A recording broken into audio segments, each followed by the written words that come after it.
Ka Jantia National Council GNC Employment Commission minta kesengi kah new tarik jemang arja urusan ha kejing lek budin jongka halor kejing syak pendukam ki kendai ngut ki pulit home guards power grade clear ha kini kata yo baladep kaseng kelalek banya keduk markhmat buat chief manager jongka power grade clear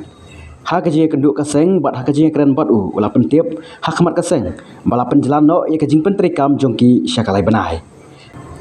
kaseng hapok kejing alam presiden rang ba ke GNC uba sambur miling do ha ka kerwa ulong ba kaseng kasengungu ya ka power grade clearat halor kejing simkhya ka jongka ban sngap i kasur kaseng ban penek biang ikini ki humgats bala sya wengkam ban lakar patru ya ka bentung kilat kilenti ban aikam aijam khamtami kitrai ri trai muluk namar lada omla ban aikami trai ri kan mentoi ayu bandan hangne hari jongi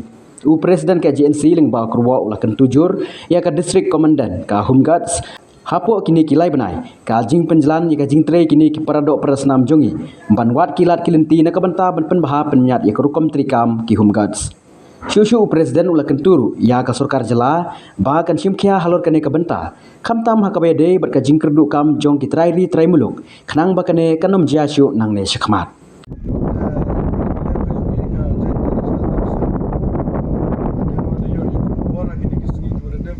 Ki hongkat kiwa produk di Pras Nampiyong ini sa lengkap bisnisnya hanya di warga departemen tak kelihatan perselatan situasinya ketugas ini ina kalian kerjaan si dah hari waktu kelat sekarang pemain ni sekarang lagi play ya kan iga power grid wahadan kejing tu kelarang i kam keseng dah extend ki selebnai ya ke servis dan ya ke kam yang kini ki hongkat kiwa produk di Pras Nampiyong ini ini sudah kumpulan yang kini ke power department kau arti tela ini negara yang ke JNC boy ke jingkentu ya distrik komandan yang ke home guard wah perdi ke ni ke lebenai waktu ukilat kiluti kamu le ya le se barang je coco penskem dan yang penting ya ke kiki kira yang kini ke home guard kau kira akan ni ke power grid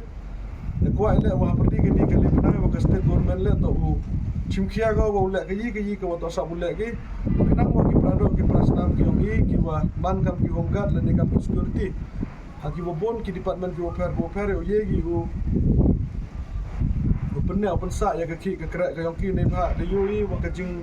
kerdo kam kerdo cha po ke ni ke state ke ogi ko vi ne ka daw ba daw san wa pemane ki kon kerdo ke ogi bo cha elam ba ke lagi ha ki luti ki wa bon jaj bon kom Tapi ini kalian kasih kewidan di kejing kerpat boi caka civil defense home guard department waktu amhau cim sting go ya kini kekap itu kin koridor go ya kini kale benai waktu dia extension kini di improve yongki odang ten ki ya kaki ke yongki po kini ke power grid nah kini kile benai le de kiskers yongki lagi ne bentak ki staff yongki ne bentak ki nongkrek yongki cibon ki je gile apa kini kile benai te ile na kalian ka JNC wom chong klikti hapok kini gile benai dau chong jingelangi ikan kesen wa ya perkali kamnu le khnang wa ini ki civil defense home guard ki yo ye gi yo ki yo kra kamtam ini apa ka jela ka yo kamu de tv kamtam apa ka distrik yo ni kamu rujuk kelami na ki port o iboni ya ki company ki cement plant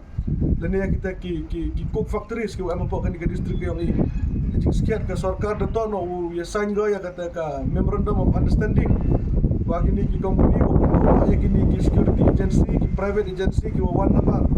mau kini ya kini ke jakpo yang ki produk ki prasnam ki ini pak la dunia itu ki office sarkar sedang tu i wam ye pun biang ke ki ke krek ki netai da am kamila ya ke state government bo phai khmat ko kam kini ki private company ki am po ka state ki kham tam kini ki am po ka district ki East Jail district o kenam o ya thir ya ta ya ni kamat we wo bo le ya sign le kata ka MOU bagi ni ki cement company kenang yo man ko jing mentoy ya ki produk ki prasnam ki yogi ya ka paten jong kari ba ka jaj pro ko yogi kani to ka message ko clear na kaliang ka yogi ka JNC cha ka state government kam tam cha ka civil defense home guard department